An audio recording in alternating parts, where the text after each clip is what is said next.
कि चाहे वो एनआरसी हो, सीए हो, चाहे वो यूनिफॉर्म सिविल कोड हो, ये सिर्फ मुसलमानों तक सीमित नहीं है।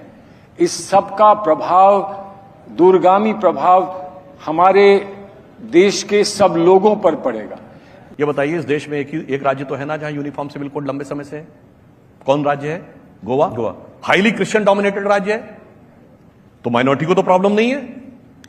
ये कहिए एक को प्रॉब्लम है। दूसरी बात कि साहब हमारे धार्मिक मामले में हस्तक्षेप हो जाएगा।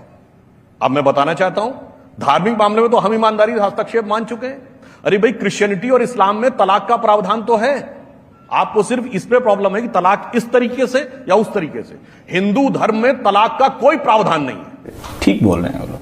हमारे यहां पति पत्नी का संबंध एक कॉन्ट्रैक्ट नहीं है। हमारे यहां वो एक संस्कार है, जन्म जन्मांतर का संबंध है। कहा जाता था कि डोली आती, अर्थी जाती और 7 जन्म तक का संबंध है। मैं चुनौती से कहता हूं, किसी हिंदू धर्मग्रंथ में लिखा हुआ दिखा दीजिए कि संबंध विच्छेद कैसे किया जा सकता है। इसके बावजूद मॉडर्न परिस्थितियों को ध्यान में रखते हुए हमने स्वीकार किया। अरे हमसे ज्यादा किसी ने एक्सेप्ट किया, और उसके बाद कह रहे हैं साहब हम उन पे थोप रहे हैं। अरे भाई, आपका हमने स्वीकार किया है, हम आप पे कब थोप रहे हैं? और दूसरी बात, जहां तक आप सिविल कोड की, कॉमन सिविल कोड के ऊपर बात है, तो इसको किसी को अन्यथा नहीं लेना चाहिए। अगर ईमान में पूरी अकीदत है तो पूरा मानो ना। क्रिमिनल कोड में क्यों नहीं मानते भाई? सिविल में चाहिए, मगर चोरी करके हाथ नहीं कटवाने, दारू पी के कोड़े नहीं पड़वाने हैं, और अगर किसी प्रकार की गलती हो जाए तो पत्थर नहीं खाने हैं। सिर्फ औरतों को दबाने के लिए हमें वो राइट्स चाहिए। अन्यथा आप कहिए मौसीकी कुफ्र है, तो फिर उसके लिए जो सजा है वो आप मानिए। जो लोग कहते हैं कि हिजाब रखना चाहिए, तो मैं इतना बड़ा कोई आलिम फाजिल नहीं, पर इतना अगर जिस नियम में आप कहते हैं हिजाब रखना चाहिए, तो हिजाब जो औरत ना पहने तो उसके पत्थर भी पड़ने चाहिए। नहीं साहब, इस ढंग के रूल आप मानेंगे? शराब पीते पकड़े जाए 100 कोड़े लगने चाहिए, ये तो शरिया कहता है। क्यों नहीं लगवाने को तैयार भाई?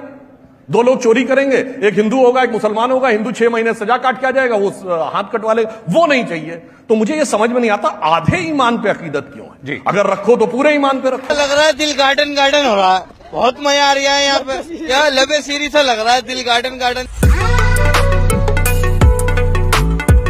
कि अयोध्या विवाद एक बहुत बड़ी बात थी, वो विवाद खत्म हुआ, आज देश में शांति है, राम मंदिर बन रहा है, सबको खुशी है। अब और जगहों पर विवाद ना बढ़ाया जाए, ये कहा जाता है। आपने बहुत सही बात कही। विवाद किस बात पे है भाई? विवाद किस बात पे? मतलब ये तो वो स्थिति हो गई कि मैं तो खुद कहता हूं भाई, इस्लाम तो अमले रसूल है ना, अमले बादशाहत नहीं। तो कभी बाबर के नाम की मस्जिद के लिए लड़ाई, कभी औरंगजेब के लिए लड़ाई। अरे बादशाहों के कर्मों को अपने ऊपर क्यों ओढ़ना? यही तो मैं कहना चाहता हूं कि विवाद समाप्त कर दीजिए। एक बार ईमानदारी से कहिए कि जो भी पूर्व काल में अत्याचार हुए, जो नृशंस घोर अत्याचार हुए, उन सब से हम अपना संबंध विच्छेद करते हैं।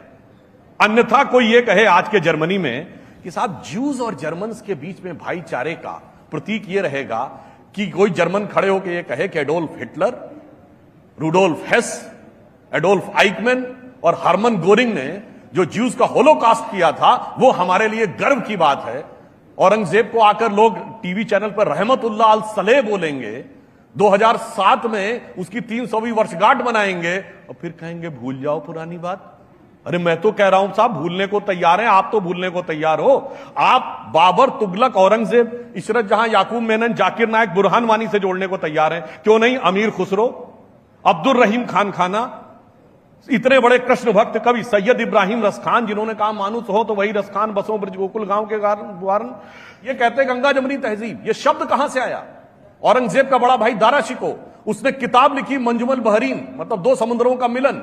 और इतना ही नहीं, उसने उपनिषदों का फारसी में अनुवाद कराया, उसका नाम रखा सिर्रे अकबर, वर्ड्स ऑफ गॉड। वहां से वो लैटिन में और वहां से जर्मन में आर्थर शोपेनहावर ने ट्रांसलेट कराया, और उस दारा शिको का सर काट के थाली में सजा के जेल में बंद अपने बाप को देने वाला वो गंगा जमनी तहजीब का प्रतीक है, और दारा शिको नहीं। अरे भाई, आप दारा शिको से जोड़िए।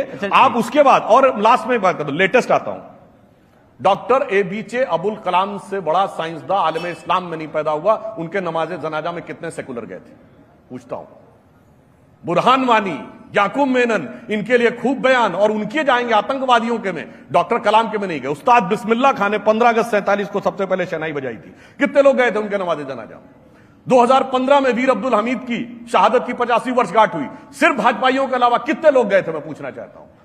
ये बताइए, ब्रिगेडियर मोहम्मद उस्मान का घर उत्तर प्रदेश के गाजीपुर में है, वहां जाएंगे, आजमगढ़ गाजीपुर में आतंकवाद के आरोपियों के यहां सिजदा करेंगे, कितने लोग गए वहां?